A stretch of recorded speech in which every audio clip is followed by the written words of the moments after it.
Can you hear me? Yep, I think you can. So I'll start the program tonight. Again, I want to thank each and every one of you to be in here. I'm Dwayne Elam. I'm the CEO. I've been here just a little over a year. So we want to take you through a scenario from how the power is produced all the way to how it gets to your house. And part of this is generated from the questions that we've got in. When I was hired, I made a commitment to the board, to the employees, and to the membership. And I'm a member as well. And I treat everything as a member first conversation, CEO second. Again, I'm a third generation East Central Electric customer and member. So this is very near and dear to me from that aspect. So we're going to go through some presentation of slides. I do want to point out, make sure everybody has a handout. This is for you to take home. This is from information. Part of the deal tonight is to help educate you on what's taking place right now, what is to come in the future, and what we're all dealing with and will continue to deal with. The issues that you're seeing and going to see tonight is nothing that's unique to East Central Electric. PSO is going to face these same challenges. OG&E is going to face these same challenges. The municipal electric systems with the cities that own their own distribution system are going to face these same challenges.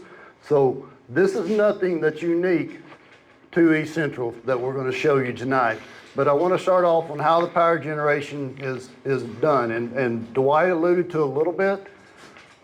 Part of the issue that's taking place right now and has for the last 5 to 6 years is due to political federal administration. If you'll remember back in the Biden term and era, President Biden wanted to go all green. He wanted to be all windmills, all solar panels, and all that stuff. He wanted to retire and do away with coal-fired plants. So there was a big push on that. A lot of coal plants today has been retired out. They are non-existent. So that capacity and that generation that we have all been utilizing for the last 50, 60 years is no longer available to us. Those plants have been retired out. Portions of them have been replaced with wind or solar, as well as natural gas now is coming through. But our power providers, and I want to point them out there, Western Farmers Electric Co-op is one of our power suppliers. KMO Power, which is another G&T, and G&T is generation and transmission from that aspect, but they pretty much do all transmission with transmission lines today.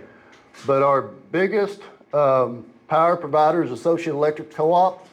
It's where we get roughly 90% of our generation electric supplied, okay? So if you'll notice over here with the pie chart, whether you want to look up here on the screen or follow along in the handout that we've got, you can see right now Associated's 2025 resource mix for member loads, which is all of us, and parts of people in Missouri, as well as a touch into Iowa, like Dwight alluded to, and then Northeast Oklahoma, 53% was basically the load capacity at that point in time. Gas made up roughly 24%, wind 16%, and hydro 6%. You can see a very small slither that is purchased power. In other words, that's power that they didn't have enough generation to generate that the members or the electric customers needed, so they had to buy from another RTO, which is a regional transmission organization, such as SPP, MISO, ERCOT, as an examples. But I say that to say this, during President Biden's term, you have to understand there is 30-year decisions that are being made and was made based on 4-year political terms at the federal government. Fast forward to President Trump. What's his political philosophy in that? Polar opposite of what President Biden was. He wants to scale back on all the wind, the solar panels, and he wants to revive as much as he can of the coal side of it. So now we've got that aspect taking place from Washington, D.C. being pushed down. Here's the issue, and Dwight alluded a little bit to it, and we hear a lot about data centers. Guys, we do not have any data centers in East Central. We don't have the availability to even provide electric to data centers at present. There's not enough of that electric capacity. But on the flip side of it, here's what you got to understand. Back in President Biden's era and the retirement of those coal plants, that's, as an example, 500 megawatt coal plant that just went away. That was capacity that was serving you, me, and several other people across the United States or in our part of the country through Associated. That 500 megawatt capacity had to be replaced. So the cost of all these costs are going up to replace just coal, in addition to anything new that's coming on as well, which is new residential customers, new commercial customers, etc. Dwight alluded to a little bit about this earlier with the reserve capacity requirements. Anybody remember Winter Storm Uri in 2021? When it was really cold? There was actually, first time I'd ever seen this take place. I'd heard about it on the East Coast, I'd heard about it on the West Coast. This was something that only took place in California, because I'd see it on the national news of having blackouts. I thought, well, that'll never affect us. Well, guess what? 2021, in the municipal world, it affected us. City of Wagner took 2 total blackout conversations to curtail load. What happened after Winter Storm Uri, ERCOT had an entirely different aspect down in Texas, because they had a lot of solar, a lot of wind. Windmills froze up, solar panels iced over in snow, couldn't generate electricity. They had a mess down there. But after Winter Storm Uri took place, all the RTOs, which is the regional transmission organizations that push the power through all the systems in the electric grid, realized there's a lot of people that said, oh, I've got 50 megawatts as an example, and I'm just using that as a real small term, but on simple terms, that I can provide to the grid. Well, when it comes time to call on that 50 megawatts, they could only produce maybe 30 or 32%. So they had a gap of 18 megawatts that they couldn't provide. Those RTOs created reserve capacities after Winter Storm Uri because it had such a devastating effect through the SPP market. And that's 14 different states that range all the way from Arkansas, Oklahoma, all the way to the North Dakota. When that took place, they had to basically, and this is what's taking place right now, there's basically has been generating units having to be built. You used to build about 4 years ago, 5 years ago at this point, because I know I sat on a board for a GNT organization when we had to make that decision. You could produce 500 megawatts for about $613 million. Fast forward to today, you're looking at $850 million produce the same amount or slightly less megawatts. That is just for reserve capacity. So that's basically like a battery over here that's not being utilized until a major winter storm or something comes on, and that capacity's got to be utilized and pulled from. That's what took place, and that's what you see there with the winter storm Uri and effects of that nature. If you've noticed what happened just 3 weeks ago, 4 weeks ago now, probably going at that point in time, we had crews down there helping assist people in North Mississippi. I have some linemen here that are also members that was down there helping that co-op down there restore electric to their members. Ice storms are devastating. They are devastating from that aspect. It stays cold, it doesn't rise, the temperature doesn't come up, and when a tree takes a line down and takes an entire grid down of 80%, you don't rebuild that overnight. It just takes time. So a lot of that took place to try to help offset some of this and put in place. Now you fast forward to, you want to talk about data centers or commercial growth and all that. The energy sector side of things is growing. Capacity and energy needs is growing. More housing developments, more population is growing. So there's more need for electricity. So that's the reason you see all this. And Dwight even alluded to this a little bit a while ago, but rate increase from our GNTs, which is our generation and transmission providers that I alluded to earlier, Western Farmers, Associated, and KMO to a degree, we had a 4% increase in April of 2025. We've already been notified that there is another rate increase of another 4% on top of that 4% coming in April of 2026. So we're doing everything that we can internally control what we're able to control, but our power providers are trying to make sure that that power is there, so when we have an instance that gets real cold and it stays cold, and I know there's a couple of slides later in the presentation tonight that will allude to some of this, and I hope it makes sense. We've also got some QR codes over there.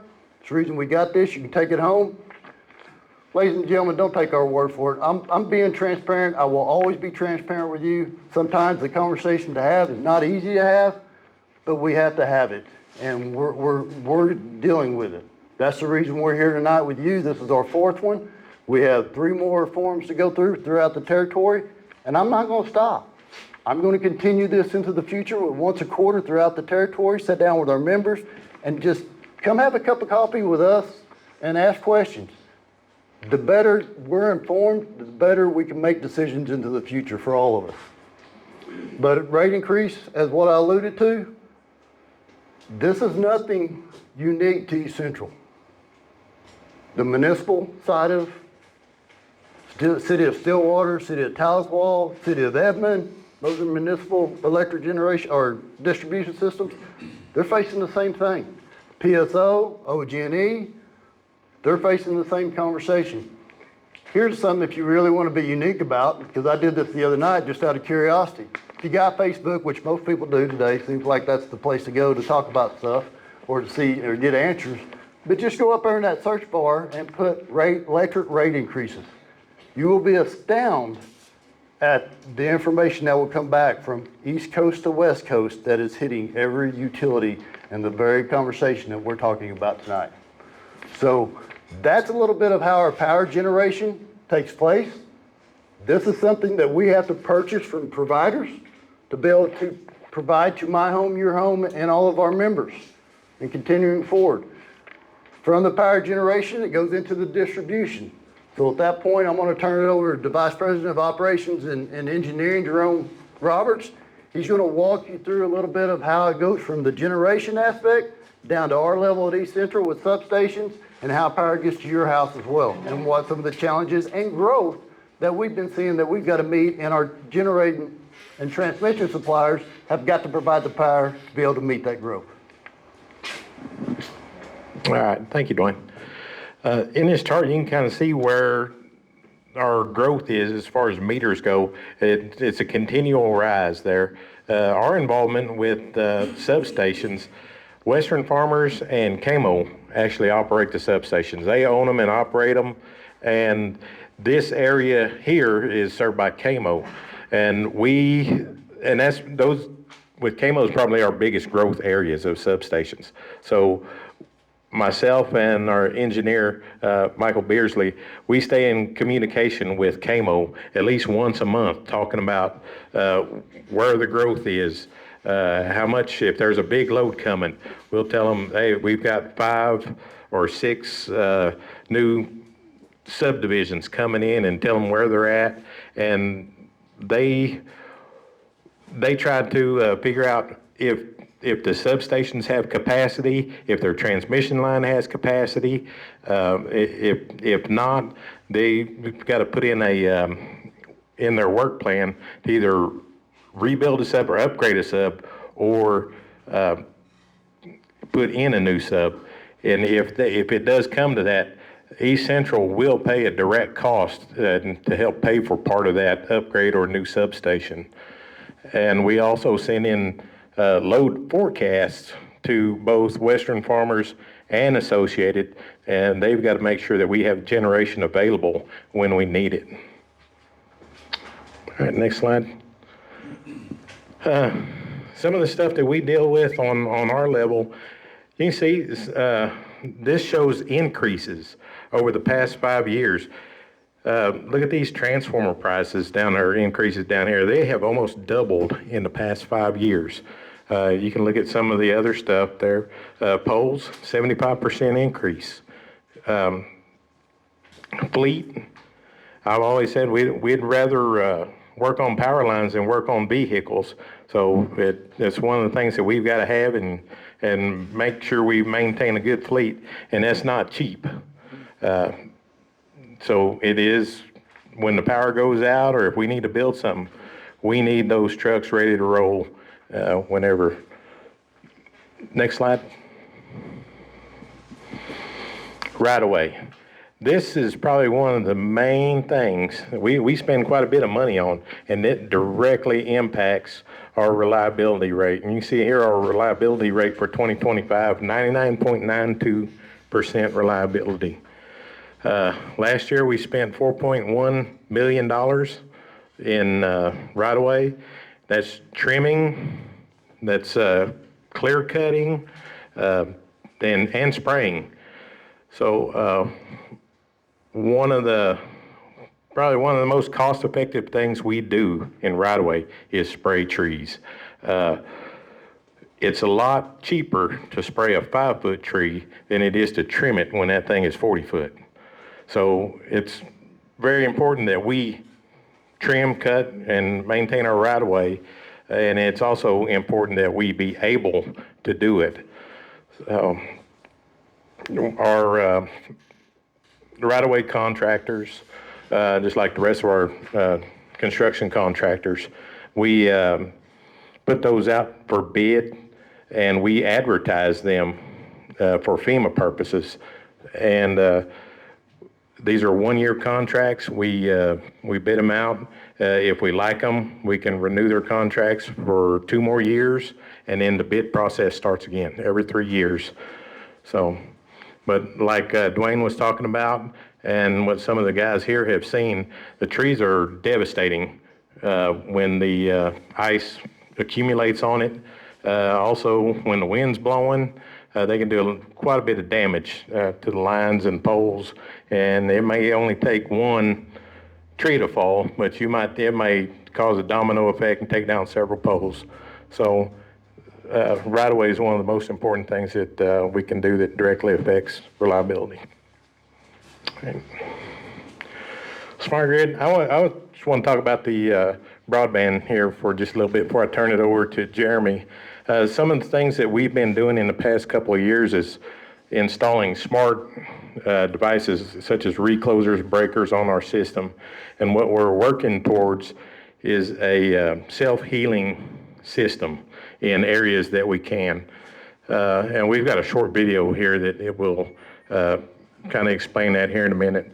But basically what it is, these devices that we're putting up out in the field, we can get real-time data from them. We can tell what the voltage is at a certain location. We can tell how much amperage there is at a certain location, whether we need to balance the load or step up regulators or whatever. We can do that from the office. We don't have to send a truck out to every one of these to operate.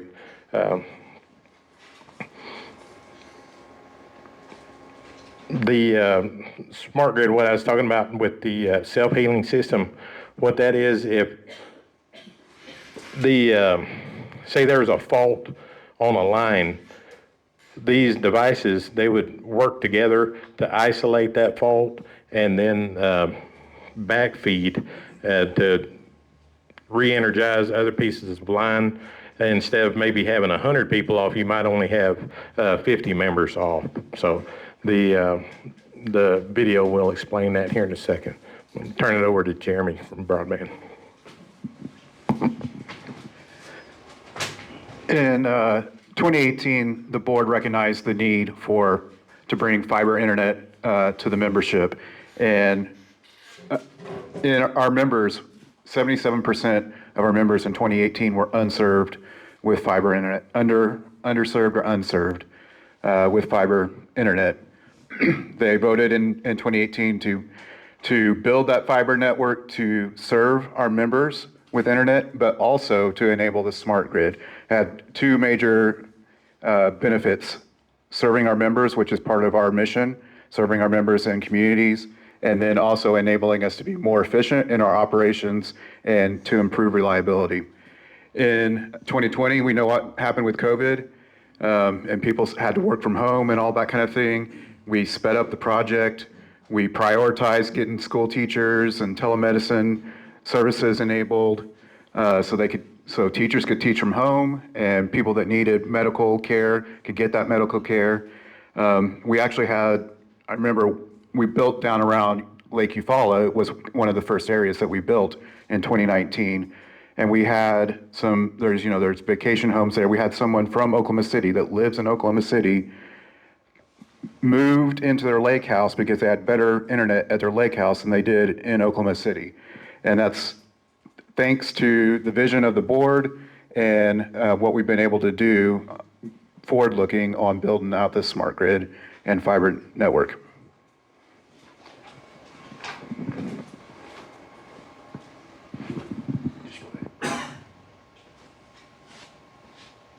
Envision a self-healing network that can greatly reduce power outages for our customers. CPS Energy can make this possible through Smart Grid Initiative. Smart sensors placed along our power lines and in our substations can detect trouble and communicate real-time information to automatically diagnose problems on the line and reroute the power supply. So how will a self-healing system work? Let's take a look. Here is a community made up of residential, business, and what we call critical need customers. You'll notice the homes, school, shopping center, and hospital all receive their power from power source A. You can also see power source B, which serves the southeast section of town. Now, notice switch 1, switch 2, and switch 3. These intelligent switches can automatically detect trouble on the lines and then start, stop, or reroute the power flow in order to isolate the problem. Let's see what happens when a vehicle accident occurs. An automobile is traveling east. The car hits a slit spot on the road and strikes a utility pole, damaging the pole and the power line. Today, without smart grid technology, power source A shuts down and the entire community, including homes, the shopping center, school, and hospital, will lose power. The power would remain out until the customer notified CPS Energy and crews were sent to make repairs. However, with smart sensors and control technologies, switch 1, switch 2, and switch 3 immediately detect the problem. As the car hits the pole, switch 1 senses an abnormal power flow from the damaged power line. Switch 1 then communicates with switches 2 and 3, and switch 1 and 2 open up to stop the flow of electricity and isolate the section of line between them. Power source A is now providing electricity to the shopping center. Switch 3, which is normally open from power source A, closes in order to provide electricity from power source B. Power source B is now rerouted to provide power to the remaining community. Power continues to flow to most area homes, the school, and the hospital. Only the customers served between switches 1 and 2 have lost power. While this animation has been slowed down to show you a series of events, this self-healing process would actually occur in just a few seconds. In fact, customers may notice only a brief blinking of the lights as the smart grid automatically isolates the outage and keeps power flowing to the greatest number of customers. The smart grid also automatically notifies CPS Energy's Energy Management Center, which can quickly send a repair crew to the area. The crew makes the repairs, and then the Energy Management Center remotely restores the power flow to its original state. A smart grid that can monitor itself can change the way CPS Energy does business. From improved reliability to faster restoration, we can use smart grid technologies to better serve our customers' needs.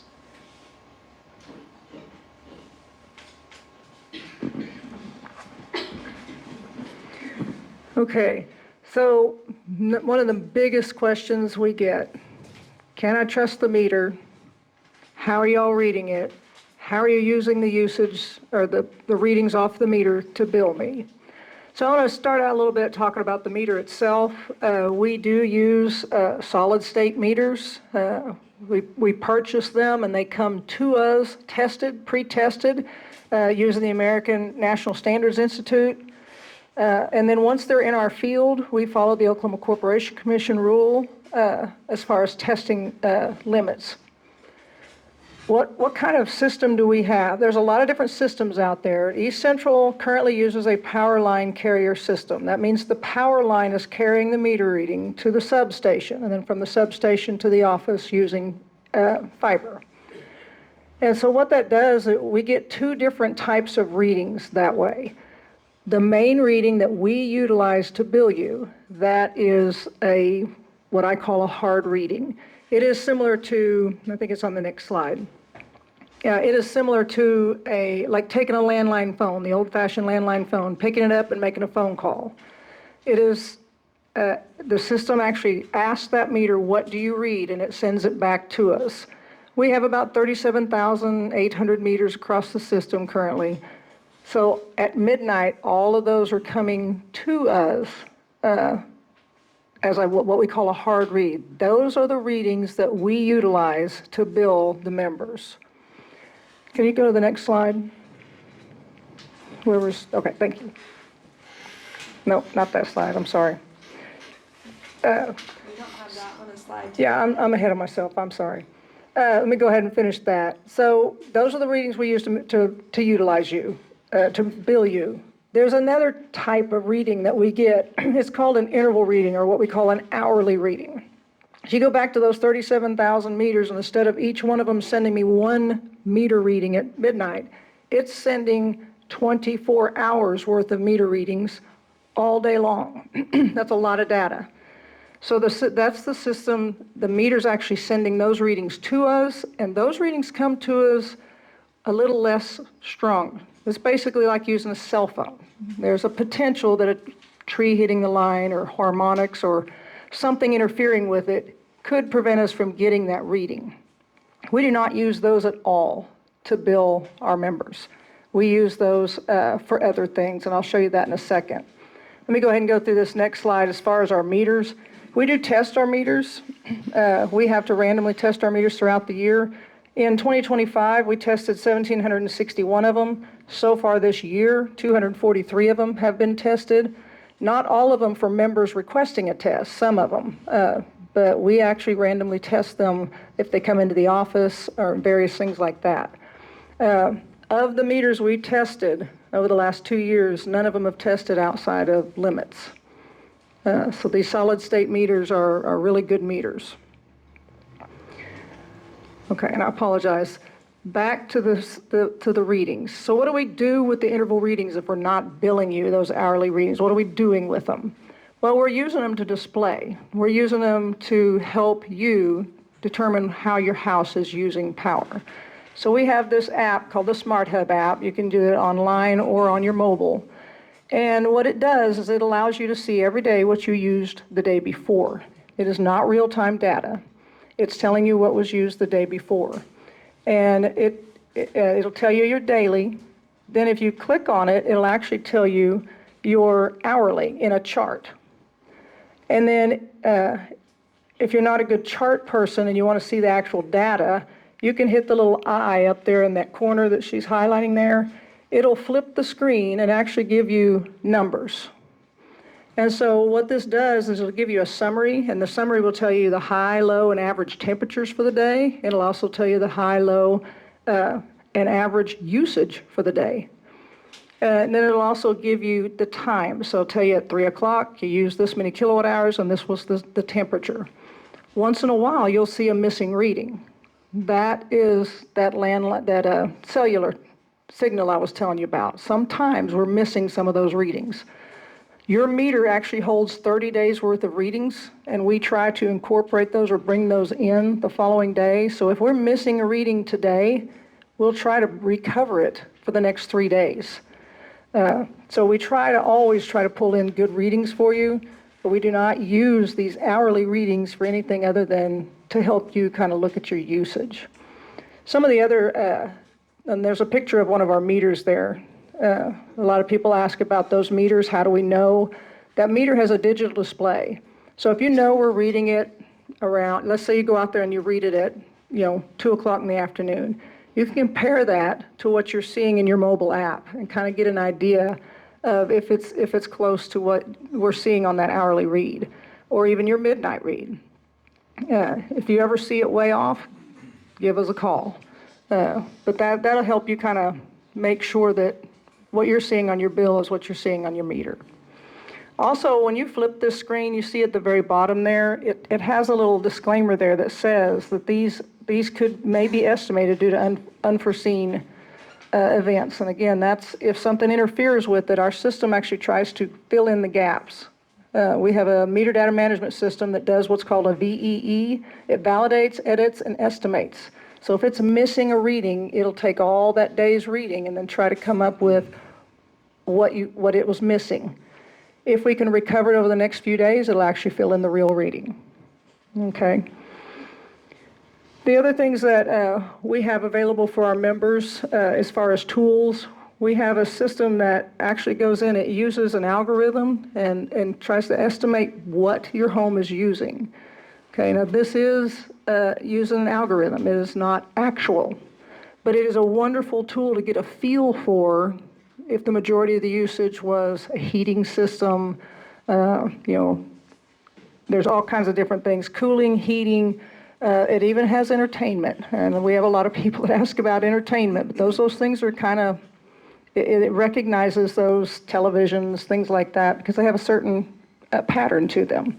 And then there's also an always on, and to my surprise, shouldn't be a surprise, but on mine, my always on is one of my bigger things.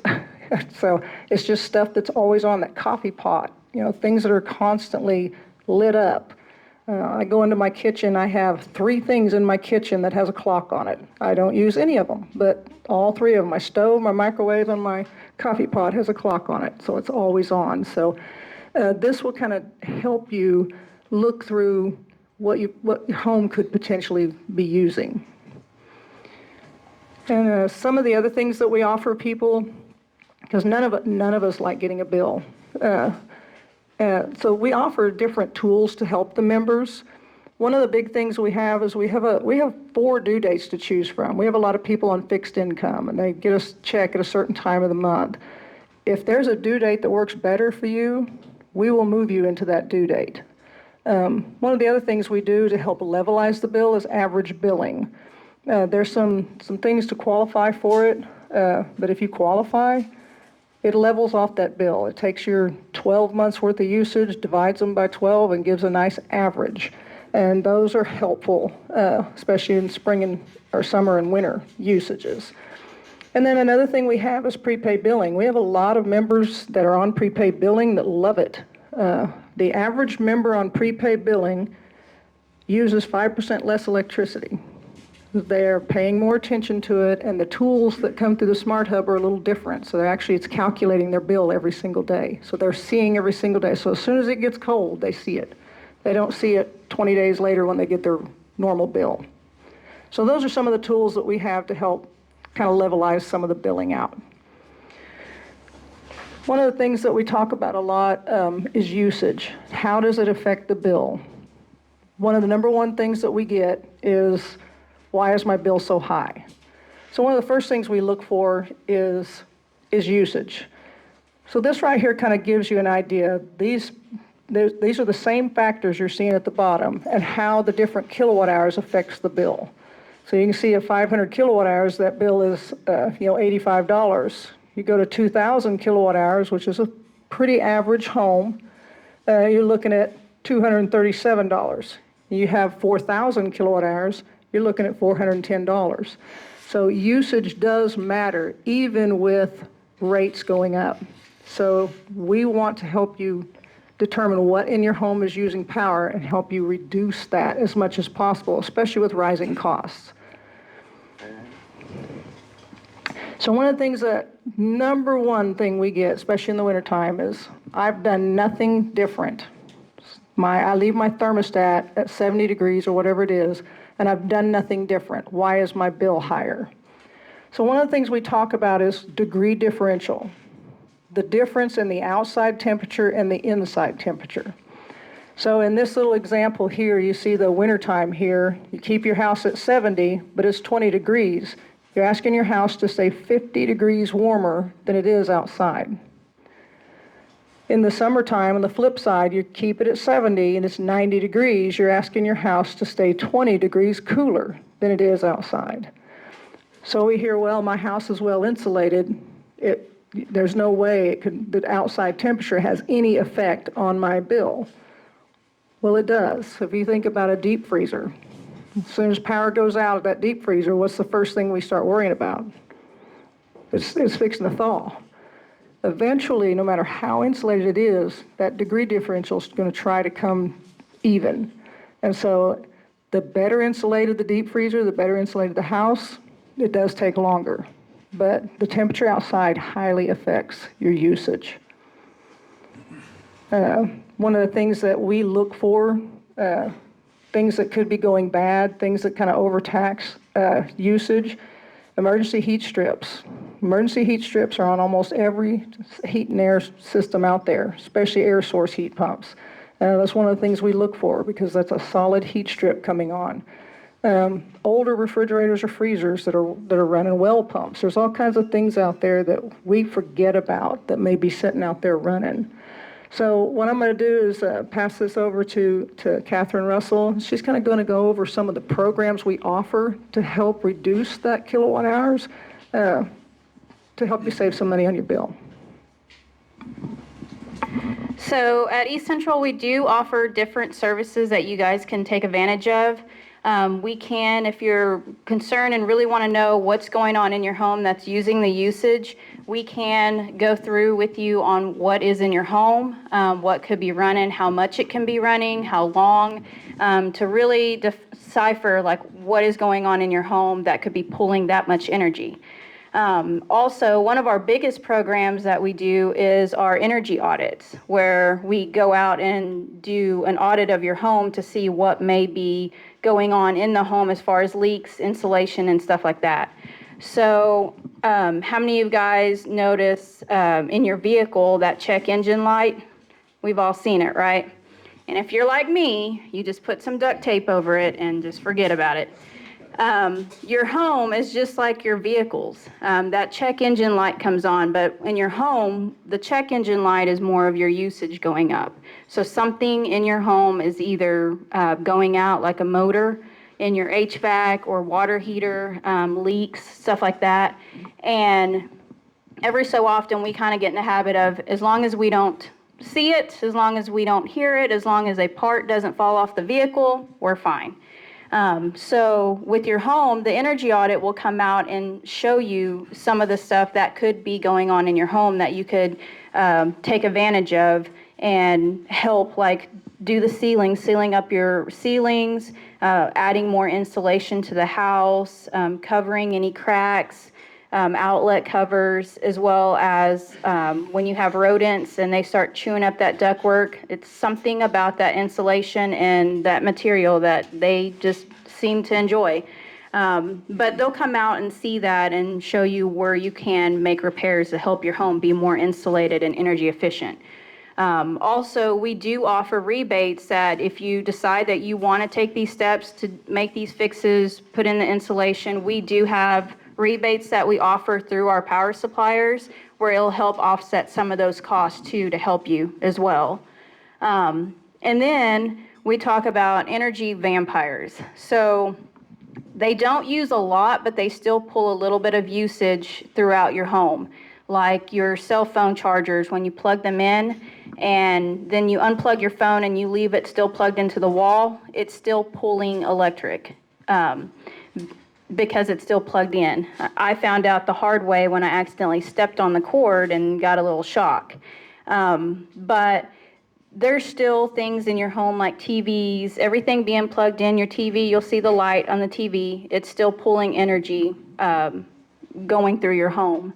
So those type of things, if you have power strips, you could plug them into those, and whenever you're leaving for the day or you just don't want to use them, you can turn those power strips off and it'll help as well. So next slide. So we hear demand a lot, and a lot of times when we hear demand, we think about large commercial businesses, industries that pull a lot of usage all at one time. Well, our homes, even in the residential homes, they still have a demand. We set a peak. And what that means is at one given time, if we turn on everything in that home, the HVAC, any kind of air units, TVs, everything, all at once, we set a demand saying that home at one given time, we need that much power. That's the highest peak that we're setting. And then when we set that affects the cost for whenever we get the power bill the next year. And Teresa will go over that here in a second. So what we ask is to help level that peak out, help level that demand, is just to turn things on at different times instead of all at once. So that way it's not setting a whole residential demand for your home. So now I'll turn it over to Teresa, and she'll talk more about how that affects the power bill and how you'll see that and how that plays a factor as well. Okay. If you see the graph at the bottom, that's the PCA cost, the power cost adjustment that we have used from February 2020 to February 2026. If you notice, it goes up and down. That has to do with the cost of the electric bills. We're working right now to levelize that out and changing the way that we calculate that. Instead of looking at 1 month, we're going to look at 12 months. For the next slide, we talked about demand. This is our demand that we had for 2024 and 2025. If you look, we met demand in 2024, the blue was the highest in January, and in 2025, the demand was the highest in February of 2025. That's everybody turning on everything at the same time. We have to pay that demand from February 2025 in 2026. So whatever we did in 2025, that February one, that's what we're required to pay so that our electric supplier has that energy generation so you can have the electric whenever you want it. Next slide. The stewardship. What are we going to do with the CCA? We've looked at it. We're, again, changing that. We're not looking at a month. We're looking at 12 months to levelize that. In November of 2025, it went up, as you all know. We have, like I said, we're working on that. We're bringing it down. If you look at the February 2026 number, we have brought the PCA, or the CCA, Consumer Cost Adjustment, down. And that is our board's promise to you that we're going to try to keep our costs just as cheap as we can for our board, for our members. As all of us know, we pay these same rates as you do. So we're trying to keep all that down. Next slide. This is what caused the 4 cents CCA in November. If you look, this is our bill, year-to-date bill charge. The residential was down 13%. Our oil field was 9% down. All of our areas of billing was down for through November of 2024. And if you look, the portion of meters, we actually ended the year with a 5% lower of our bill, of the kilowatt hours. That's what caused the spike in November. Is this, the weather, the cost of supplies, everything going up affected us. Okay, if we put it in terms of a dollar, our biggest cost is our power cost. It's 52% of our total expenses. Then next comes in interest and debt and depreciation at 23%. Those we pretty much cannot control. The power costs we can't control, the interest and debt, depreciation. What we can control is operations maintenance, administrative and general cost, and member services. And that's about 23%. That's what we can control at our level. So what are we going to do in the future? How are we going to work on our rates and keep our rates down? We're getting ready to go through a cost of service study from a third-party vendor. They'll come in and they'll look at all of our rates, look at what's being projected in the future, whether we're going to have to help with a substation or something, but they will look at all of our rates, look at all of our costs, and come up with a rate that's equal or that is fair for everybody. Depends on what your rate is, whether you're a small commercial or you're residential. That cost of service study will do it, will help us. We're trying to look at stability over a long time, not changing every month, the CCA and the PCA, trying to level them out, so you guys don't see the big swings. We're working on that.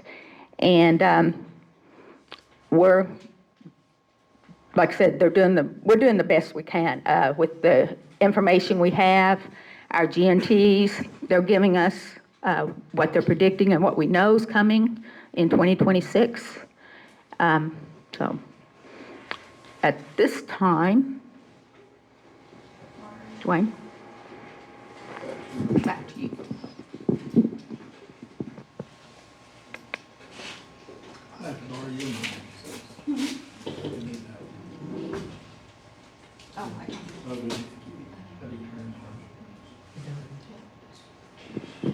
Okay. Okay, at this time, we'll be taking questions from the audience. So just raise your hand, I'll walk back to you, and then you can ask your question, and we'll go from there. I think Mark's needing. I want you, Mike. Okay. First of all, before I say anything else, I want to let y'all know, me and my wife been on REC for 53 years. Our family's been on it ever since they ran the line Gypsy Deviary. And buddy, I'm so proud of coming over here. I saw a cloud in the sky. Anybody on OG&E at DQ would have to Bristow, probably out electric right now. It's been great through all the years, but I ran my little business, and all of a sudden, within a couple of months period, my damn costs went up 300%. I'd have to shut down, I'd have to get rid of all my cattle and move over to Cherry to eat dinner. I mean, I know and I appreciate what y'all are doing. I wouldn't trade jobs with any of you, but I'm telling you right now, there's a lot of people around me that just, when this hits, that's kind of weak management because nobody got the word that, hey, this is coming. It's like being flooded. When you wake up, you didn't even know it was raining. And there's a lot of good, this ain't a good thing, and it ain't gonna be good going into the future. I appreciate the handout. Somebody did a lot of good work. There's something on here that just, a couple of things that irks me. It says something that we have on the financial page. Because politics of these days and times just don't seem to be going real good in my digestive tract here. It says we can influence state and federal regulations. That needs to be moved from that column over to what we can control. Because if we're serious about this, we need to get some people up there where they're making these laws, get them stopped, get them changed. Also with a picture of a wind turbine on this thing. People, I'm gonna tell you right now, do some research. Wind turbines and solar is a hope. It's a dream. And hope is not a plan. Amen. No, and I'm gonna tell you, when it comes down to all of this, data centers and everything, you better get worried about your water. That's gonna affect everything that y'all trying to do going forward. I got one word for you, scares people to death. Nuclear. That's gonna be, I hope y'all's on that. I agree 100% with you. Nuclear is the wave of the future. The price point has got to come down, but nuclear is the answer. But the last thing I guess I'm gonna have to get with somebody. I got 4 meters that I pay a bill on. And I know, like, my energy bill is gonna be just like my taxes. They ain't going down in my lifetime. That don't happen. 3 of these meters only run water pumps. One factor I hadn't even used, I was fixing to use it, but I think I'm just gonna take pictures of water and hang them on the trough. I mean, that bill for the 3 meters went up, one of them 300%. That's a pretty good chunk of change. I mean, it ain't gonna kill me, I guess. It might kill some of them if they don't get enough to drink. But there's people that come up with a lot worse. There's a lot of people on fixed incomes. A lot of elderly people and those are good plans, but they're not good plans if you don't have the money to meet your obligations.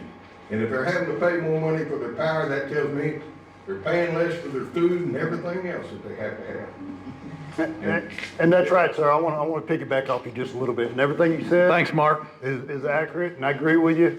Mark, from that standpoint, part of the reason we want to do the cost of service aspect, strictly related to your water aspects. We want to make sure everything is aligned appropriate in those categories. So we're not paying more for one class that another class should be paying more for their fair share versus that. So that's the reason the cost of services is going to be taking place. So we can try to see where that is, unbundle that bill, and try to set that rate alignment as it should be appropriate. And your point to nuclear, I'm not scared of it at all. I think it's the wave of the future from that standpoint. The problem of it is the price point to build a nuclear plant right now is so high, it can't get down here and compete. And what you said with the wind and the solar, you're right on the money. When the wind's not blowing, there's no energy producing. When the sun's not shining, there's no energy producing. But it is helping add to the generation mix that we all desperately need right now. One last thing, though, for your maintenance calls, I understand the subcontractors and clearing the right of ways and stuff. Y'all might wanna hire somebody to ride line on some of the subcontractors. I passed a few of them, and I thought they were dead. I mean, they went to town and they got lunch, and they ain't familiar with the part of the country I live in. They left all their chainsaws and stuff out there. They were lucky they had it when they got back. I mean, that's true. But, well, you might be paying them a little more money, and they do good work when they work.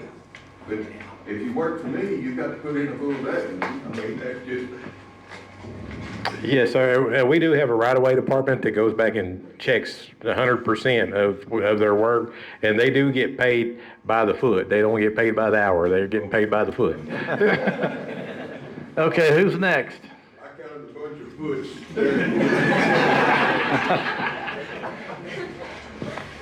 Is there anybody else? Oh, there you go.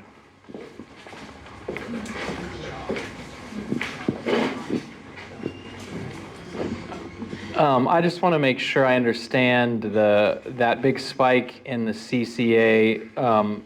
If I understood correctly, that came to us because we didn't buy enough electricity the month before. The demand was too low, and so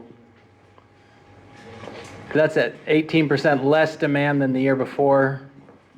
And then, is that correct? Am I understanding that correctly?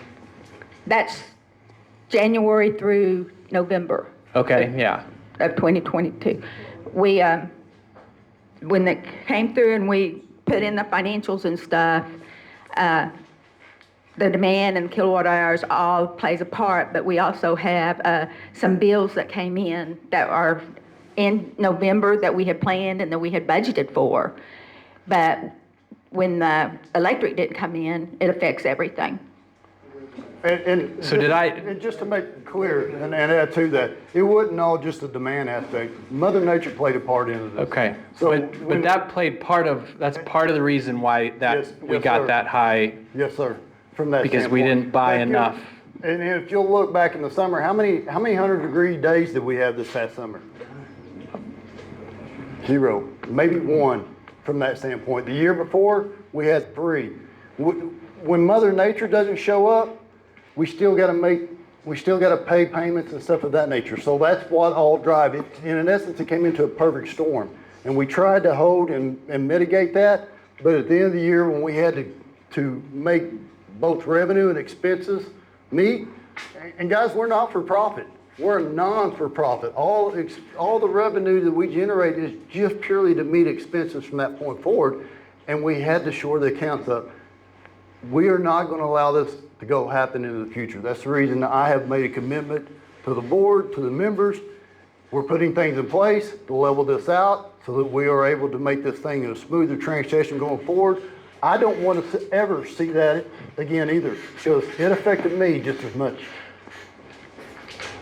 And what's worse to that statement, and I will say this, think about being the CEO that's also a member and all your neighbors and family and everybody else saying, what are you doing to me? It's not a fun position to be in. But I'm trying to do the right thing for East Central. I'm trying to do the right thing for the membership and make sure we are sustainable going into the future with all the challenges that we're all going to be facing. I hope that helped answer your question a little bit. Kenny, you got it? How much of our electric bill cost is added on to the eco cost? Because that debt that we have no control of, is that part of the fiber optic that we dearly love?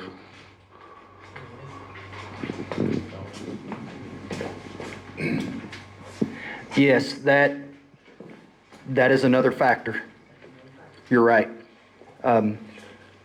We always listen to our members. They wanted it. Like you said, everybody dearly loves it. It took us 80 years to build the system that we have now, 80 plus, 85 plus years. We touched every inch of that system in 5 years. So yes, we're not going to say that it doesn't have any effect on it. We had to borrow a lot of money. Now, and Jeremy can get into the weeds on that as far as the grants and all that. We are receiving money monthly from those grants.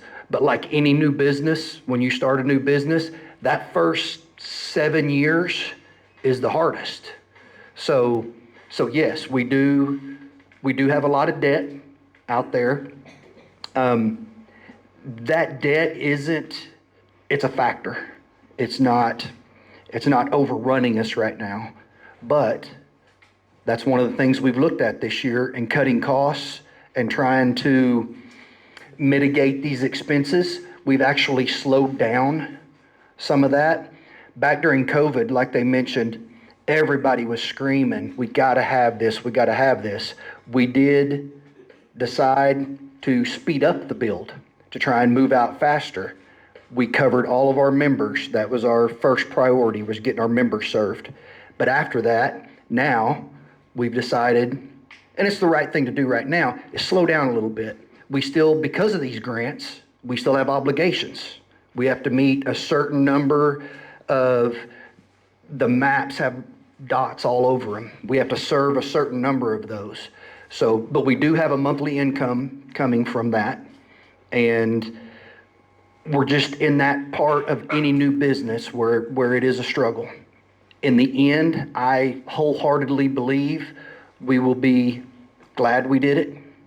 And maybe someday when this Echolink pays off its debt and going into the future, we may be able to mitigate some costs of the electric bills from Echolink. But she's the accountant, she can tell you. Just some of the debt, you're going to have to realize East Central Electric owns the fiber. The wires in the air, East Central owns that for the smart grid. That's what we needed. That's where the debt is. Some of it we had to borrow for the smart grid. It was part of our 4-year work plan, but East Central owns that fiber.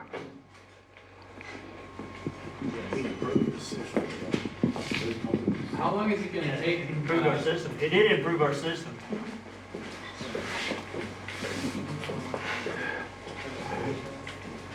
So my understanding is part of your issue is power reserve. You're paying based upon past history for a larger power reserve to be there. If you're having calmer weather, so to speak, whether it's high temperatures, low temperatures, the issue is that when that happens, you're not actually getting the charge for power that's being used, and you're making that money to cover the cost of the reserves. So how does your consumer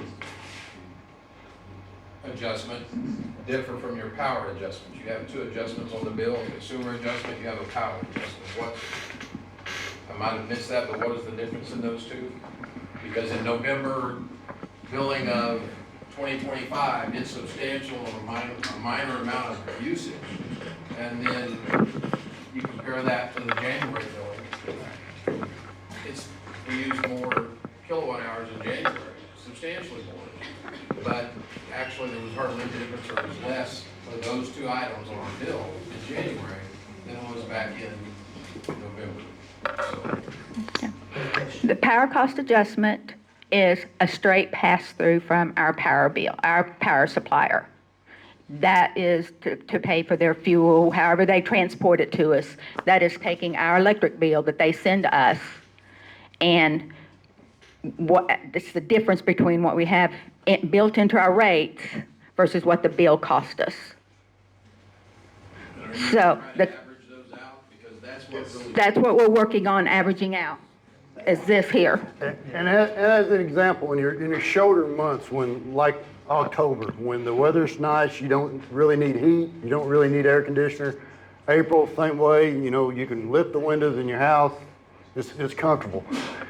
I'm gonna give you an example like PCA. So you got 100,000 kilowatts of PCA in that demand that we're referring to and talking about, that expected up there. So if you've got 100,000 kilowatts spread out across the membership, that PCA cost goes down because it's spread out across more and you've got more kilowatts taking that hit, making up that cost for that demand. If you take that same concept and drop it down to, let's say, 70, well, you've got less kilowatts, so what happens? That PCA has to be bigger to cover that cost of generating that power. Does that make sense to you? Yeah, but it kind of flies in the face of, so if we're... It absolutely does. I have the same opinion. In the time when you expect to have a slow, milder bill, it's when it impacts the worst. And that's exactly what happened. We had a 4-cent impact from a PCA at that point. We had a 4-cent impact from a CCA at that end point, and they both collided at the same time. And if you'll notice, that cost for a lot of our members, mine included, was as much as my usage. And that's what we're going to eliminate. We're going to smooth that so we don't have no more of this. Yes, we are definitely working on that. It's similar to the average bill. We're trying to average this. And to your point, you know, when we're one of probably the only entities out there, Walmart doesn't walk up to you and tell you how to buy less bread. The one thing that runs through our cash register that helps us pay our bills is kilowatt hours. Yet we'll come out to your house and tell you how to use less of it. So it doesn't make sense sometimes, but it is the one thing that we collect to pay our bills. And so that consumer cost kicks in when we are low. And so that's what, like he said, that was that perfect storm that hit. And we're committed not to do that again. We want to levelize it, literally average it for our members instead of having you guys go on average billing or something like that. But you're absolutely right. So if you have multiple meters and there were water wells and those type of things, you might not even be running them that often. So it's a minimal amount of kilowatt hours going through those. But then when you see even a minor adjustment in both the cost adjustment and the power adjustment. That's a big impact. Yes. Those things really jump out. Yes. They do. Yeah, it's not enough on a home, but when you see it on a bill that's been consistent month after month, and then you see that. Yep. It's definitely more noticeable on the smaller, on the smaller bills. So are those adjustments averaged over everybody, over all the customers, the power and the consumer are averaged over everybody? Every single member. So if 4 or 5 months out of the year, we can live with our windows open and our kilowatt hours go down, we're still gonna share the cost when other people are having to use Yeah, more kilowatt hours. but that share is based on your kilowatt hours. So it's a factor that's multiplied times your kilowatt hours. Based on us using less, Yes. hours will be lower. If Yes. we could go back to that slide that showed the 500, 1,000, 2,000, 4,000 kilowatt usage, you'll see the difference in that. As an example, the power cost adjustment, if you look at the two bottom lines, $12 and $2, 25 and 5, 51 and 10, 102, and see how that aspects and it correlates to that. So as those costs rise, we want to help you guys continue to use less of that very thing that runs through our cash register because it highly affects it because it's a factor that's shared across everybody. Yep. I just want to understand that ours is lower because we don't use as many kilowatt hours certain months of the year. Right. We heat with wood, so we don't have Yes. to run. Yep. Yep, that's an excellent question. Thank you. One thing you do have to understand, that demand that I showed you that we set February 2025, that has to be paid whether we sell 1 kilowatt hour or nothing. I mean, we have to pay that no matter what. before we even sell any kilowatt hours. So yes, even though you bring your costs and stuff down, that cost is shared. And in essence, we're paying for 12 months backwards of usage, not present day going forward. So like right now, the usage we're using right now, it will be on our 2027 bills moving forward. It's 12 months back of that demand, whatever that limit is, just like she's talking about, you know, and that's when we had the cold spell in 24, couple, 2 or 3 weeks ago back, when we had the single degree digit temperatures and stuff. This is our demand right now. Now, if we come into summer and it jumps up to a higher point of say 200, we will set a new demand there. But right now, this is what 2027 demand will be based off of, that aspect. And what's taking place in the industry right now is years ago, everybody used to set the demand in the summertime. When all the air conditioners come on and all that, everybody was a summer peaking demand. And you hear peak conversation. Since the retirement of coal, since the generation and all that, you have seen this very metric switch to winter. And this is a big part of the driving conversation and cost right now, unfortunately, for all of us. So we'll share in the cost of the demand, but then our kilowatt hours also could lower some of those costs. Yes. Okay. And that goes back to that one slide, Haley, if you'll throw up there, don't stack your deal. I hate to jump, but it kind of goes, right here, as an example. This is the kind of things that sets the demand. So if you turn your laundry, your oven, your smart TV and everything on all at one time, it's got to be able to have enough electricity to be able to run all those. And it's 5 degrees out. Yeah, and an example is 5 degrees. So you got that. Where if you take that, and that's all happening between 5 and 6 o'clock when everybody's getting home, if you'll take that and just piece them apart, and I'm going to tell you something, raising kids is one of the hardest things to control, what they do. I know for a fact.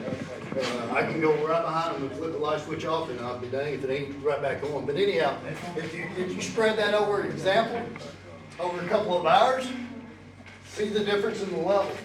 You don't have to have that much there. All of us helps contribute that, which is what we have to pay to the power providers. So we all can help in this, and we're doing everything internally from management control and what cost we're able to control. But when it comes 12 months down the road, we've got to pay our bill just like everybody else does. And if we don't pay our bill, none of us are going to have electric at home. And one of the things that was mentioned is like when it's really, really cold, you know, that's when that demand hits. You may be thinking, I'm not turning all that stuff on, but my heater's on. So when we say, can you drop your temperature 2 degrees, 3 degrees, that helps that demand when it's cold outside, if the system will do that. 2 short questions. Following up earlier when we were talking about the debt, when can we expect that to be gone, mostly gone, maybe start affecting costs? And then secondly, our suppliers pass on the extra they spend on fuel in the PCA. Do they ever not spend as much fuel as they budgeted and pass on the savings, or is the PCA just all the time we're spending more than we expected? And so those 2 questions, the debt and does the PCA ever actually go in our favor? The PCA is not going to go negative, okay? In 2024, our power supplier Associated gave us a discount because they made too much, and that'll be figured into the power cost in April of 2026, that discount that they gave us. Now but the PCA is not going to go away. Okay? So to expand on what Teresa's talking about a little bit, you heard me at the beginning talk about we've got another 4% increase coming in April. What you just referred to with that credit, we're going to apply that to help offset as much of that 4% increase as we can to help keep that bill as low as we can. Does that answer your question or help? Yeah. And the debt? On the debt, it's an ROI. You know, if our take rate has been excellent. Our takes rate, that pole's in my way. Our take rate, when they first rolled this out to us, We were looking at hoping for a 30% take rate. It's been 50. It's been a lot better than we expected. Now, so, not being sarcastic, but if we knew how many subscribers we would have, we could probably nail down closer to when. We're looking at probably about a 10-year kind of, when this thing really goes into the black. You know, when this thing really goes into the black, probably about a 10-year time frame on that. Thank you. Great questions, thank you. Is there anybody else? Here, I just got some facts that I'll pass along. Okay. Chair. Hi, I was wondering if you could elaborate and tell me how much you spend every month on the 4-color magazine that we all get. Country living, The statewide magazine? Well, it is located in the magazine, so if you open up the magazine, the cost is in there. I believe, yes, I believe it's just, sorry, I used to have this on the top of my head.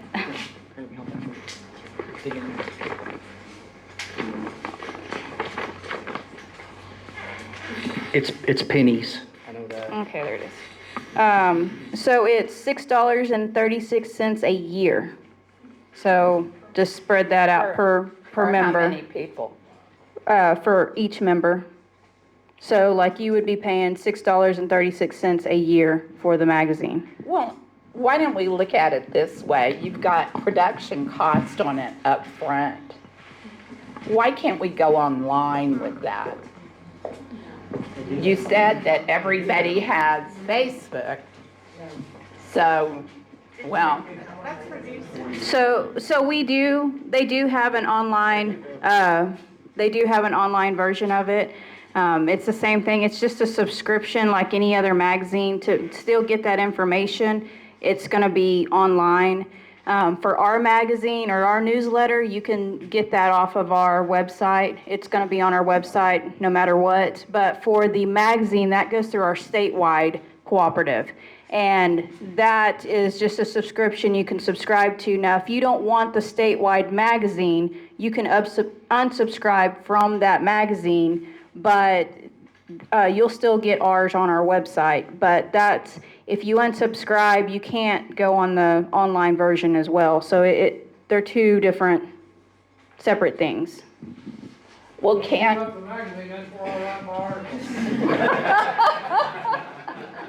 We can read them online, sir, and I like to read them. And ours is still online, so even if you do decide to unsubscribe from the statewide, you will still receive ours on the website. You will still be able to view ours. So the $6, does that include postage and everything? Yes, that's everything. That's everything to get it mailed, that's everything to produce it, put it together, design it, everything. Yes, sir.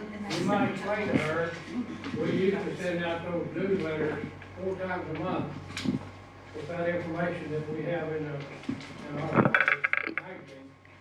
We send out the last week of the month, something that happened the first week of the month. And we tried to get that all together so it all came at once.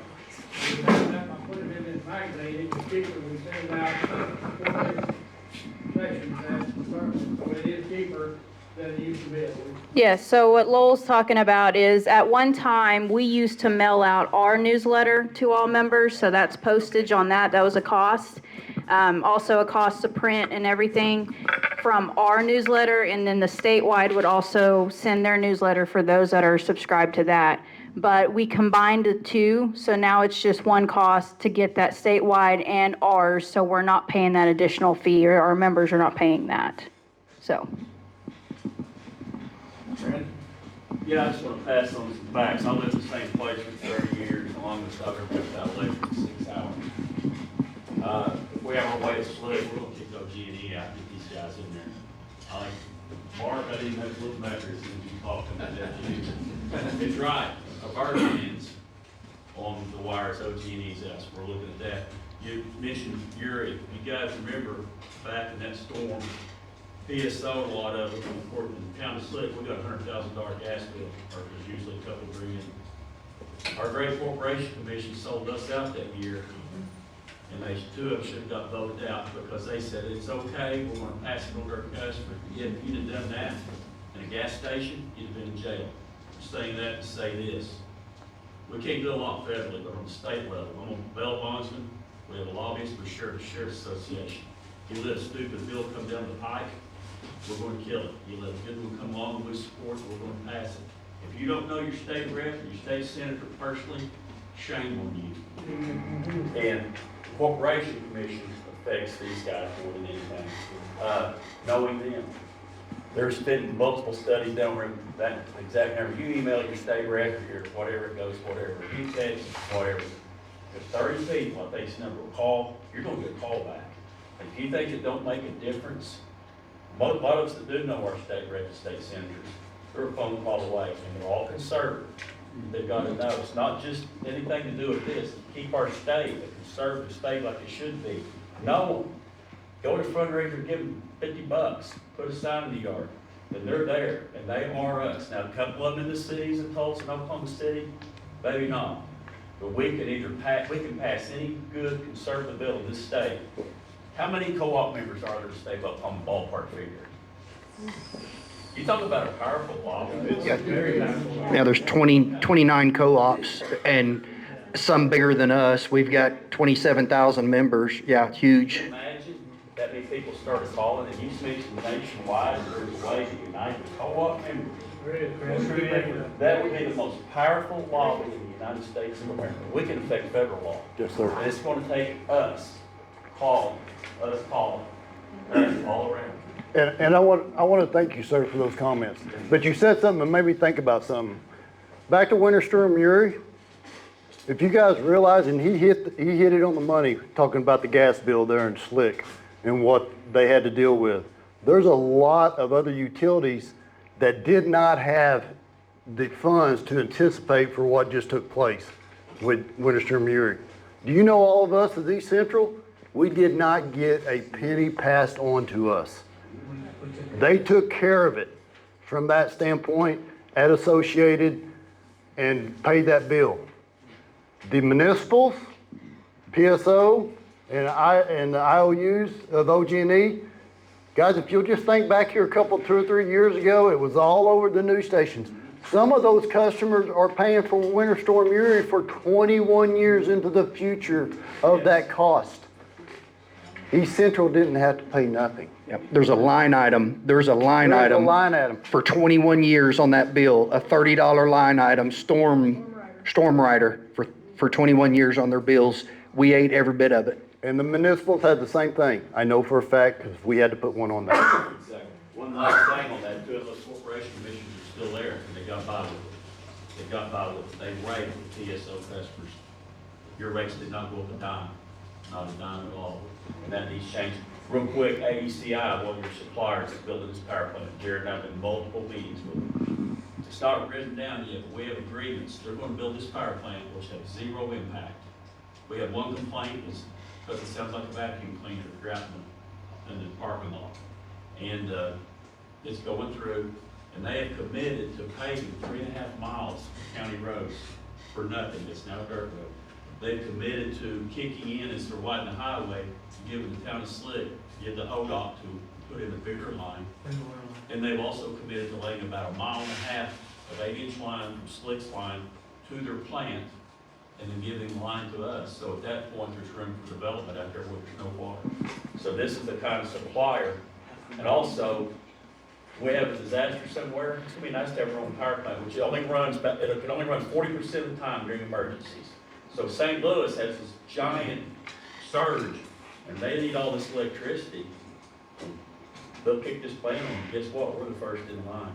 And it's perfect, because all the power lines are already there. There's already a substation. You couldn't pick a more perfect spot with 0 impact. Matter of fact, if you don't drive down there and look, you're not even gonna know it's there. They bought a large section of land, and this is gonna be good for everybody. And Jerry can tell you, they can tell you, I'm on the planning commission. There's been zero talk every month of any data centers around here. Zero talk. They would have to come through us first. So that's not, anybody saying that, no, this power plant's gonna be good for this whole grid, and ultimately good for us. It's a natural gas plant. It's natural gas. It's already gas. It'll actually be good for the town of Slick, because that's your water line, that's your water line, so you'll be getting revenue off that. Yeah, we're gonna annex you, and you're gonna be mayor, because I'm gonna quit. And it's actually a simple cycle gas unit, so it can come online very quickly. Yeah. Like within 15 to 20 minutes, it can ramp up, produce electricity, and go on that. Coal-fired plants, it takes 48 hours to get them from start to finish of high capacity from that. A combined cycle, which is basically a simple cycle on the front end, and then using the turbines at the back end, it takes them about an hour to 2 hours to fully deploy. So a simple cycle is a quick ramp up to provide that energy, and it's just as you said right there. Giant generator. Giant generator. And those are all cooperatives, guys, from Associated, Western Farmers, KMO, down to us. We all work in the cooperative form. So those guys, even at that level, multi-billion-dollar companies are still not for profit. The way I like to explain it, we're just trying to pay the bills at that level. You have a representative, thank you for bringing that up, on the KMO board, Dwight Luther. He's on the KMO board. Western, I'm on the Western board. You have representatives at the local level at that. Also at the Capitol and even in Washington, D.C. We usually try and send one person to D.C., but at the state capitol, anytime they'll have us there, we're there. And co-ops do matter. Lowell's got some great stories. I'm not going to do them right now. Talk to Lowell. They tried to do a pole attachment bill where they wanted to tell us how much we could charge for, and when I say all of us, all 27,000 members, they wanted to tell us what we could charge for them to attach to our poles. They tried to legislate it is what they tried to do. Well, they showed up. The co-op showed up. I know, gosh, they were there out there in front of the lobby for days and got that turned down. So co-op people do vote. They're rural people, they're conservative people, and I'm proud to say that they do know their legislators. Yeah, we all need to. We keep going our way forever. They knew East Central, that's for sure. Yeah. Yeah. One final comment I want to make, and we'll stay around and answer questions as long as you guys want to as well, but let us help you too. We have services. We will go out. We will perform audits. We will try to help see what the situation is. Call into the office. Let us know the challenges you're having, because without that, we have a bunch out there that we can't track at the same time, but we will absolutely do that, and we have got people in the pipeline that we're doing that with right now. So, yeah, and Maggie, thank you for reminding me. We have a representative back there right now tonight. You can go back there and get with her. She can pull your account up, look at the usage adjustments by hour and stuff of that nature. We've got that set up specifically to try to help our members if they have any specific questions tonight. And again, we do this all the time. Give us a call. We'll come to your house. We'll put a meter on and we'll audit and see what the energy's doing, see if we can help try to control and mitigate some of the usage that you got going on and try to help you in the end. So with that, I'll turn it back to you. And okay.